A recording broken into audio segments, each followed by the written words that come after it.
Vamos a analizar qué ocurre con la ley de Snell de la refracción dependiendo de si el índice de refracción del primer medio es menor o mayor que el índice del segundo medio. No procede hacer ese análisis en el caso de la reflexión, puesto que sea como sea la relación entre los índices, los ángulos de incidencia y reflexión son siempre iguales. Así, en el caso de incidencia desde un medio de índice bajo a un medio de índice alto, por ejemplo luz viajando de aire a vidrio, ocurre lo siguiente. Si despejamos de la ley de la refracción los índices y los senos, observamos que los cocientes van a ser en este caso menores que la unidad, con lo que el ángulo de refracción es menor que el ángulo de incidencia. Decimos que la onda se acerca a la normal. Además, despejando el seno del ángulo de refracción, observamos que siempre existe un ángulo que verifica la ley de Snell. Siempre va a haber luz en el segundo medio. Por ejemplo, si la luz incide desde el vidrio al aire con un ángulo de 15 grados, parte de la luz se va a reflejar con ese mismo ángulo y el rayo se va a acercar a la normal con un ángulo de 9,9. Si el ángulo de incidencia es de 45, el ángulo de reflexión sigue siendo 45 y el de refracción sería 28,1.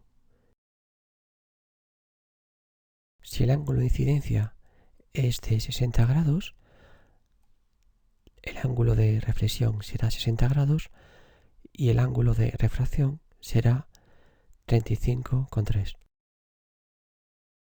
En el caso de incidencia desde un medio de índice alto a un medio de índice bajo, por ejemplo luz viajando de vidrio a aire, ocurre algo diferente. Si como antes despejamos de la ley de la refracción los índices y los senos, vemos ahora que estos cocientes son mayores que la unidad, con lo que el ángulo de refracción va a ser mayor que el ángulo de incidencia. Decimos que la onda refractada se aleja de la normal. Además, no siempre existirá luz en el segundo medio. Puede ocurrir que el seno del ángulo de refracción sea menor que 1. En ese caso, tendremos luz en el segundo medio.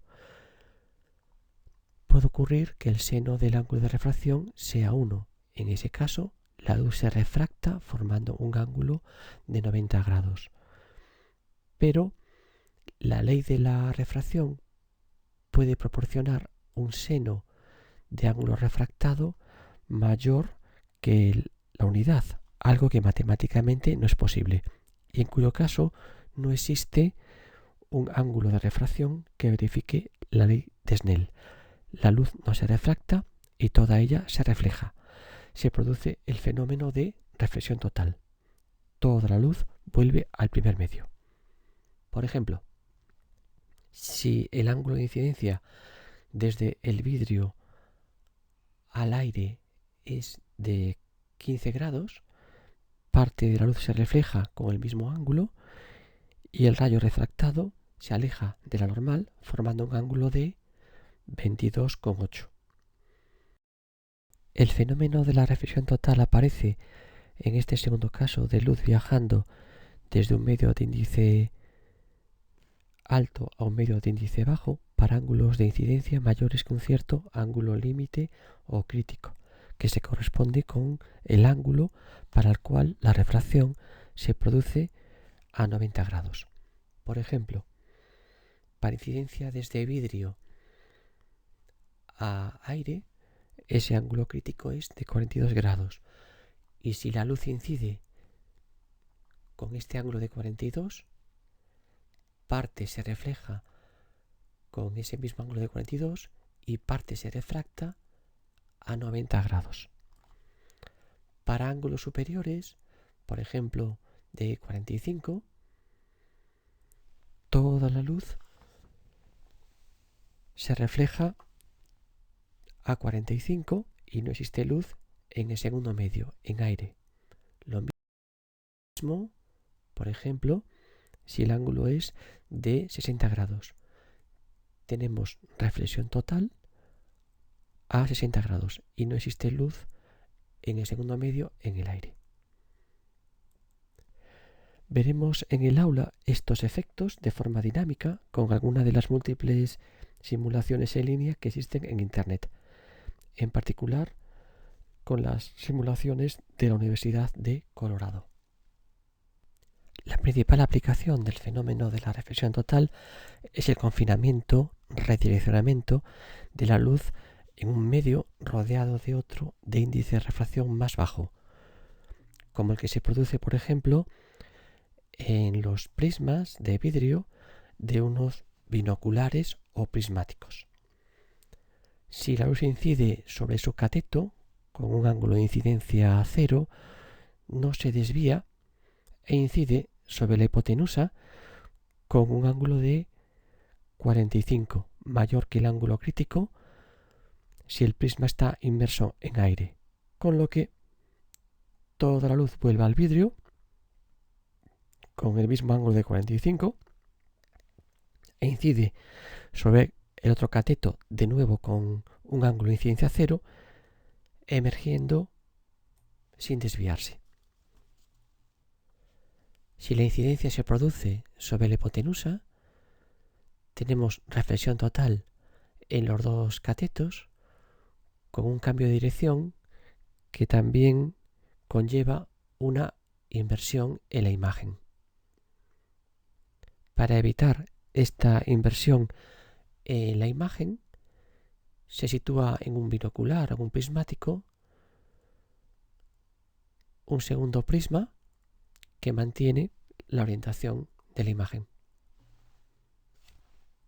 Un diamante tiene un índice de refracción de 2.42.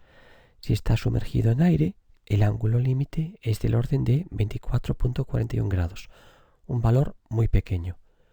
Cuando se talla las caras de un diamante, los ángulos se eligen de forma que la luz que entra sufra múltiples reflexiones internas que proporcionan esos vistosos y característicos brillos.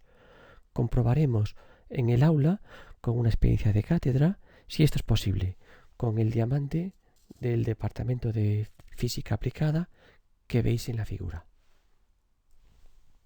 Finalmente, realizaremos unas experiencias de cátedra en el aula para mostrar la principal aplicación del fenómeno de la reflexión total, el confinamiento de la luz en un medio, como el que ocurre en un chorro de agua, en una fibra óptica, en una guía de ondas o en un boroscopio. Podéis ver estas experiencias y otras en la categoría óptica de nuestra web Click on Physics.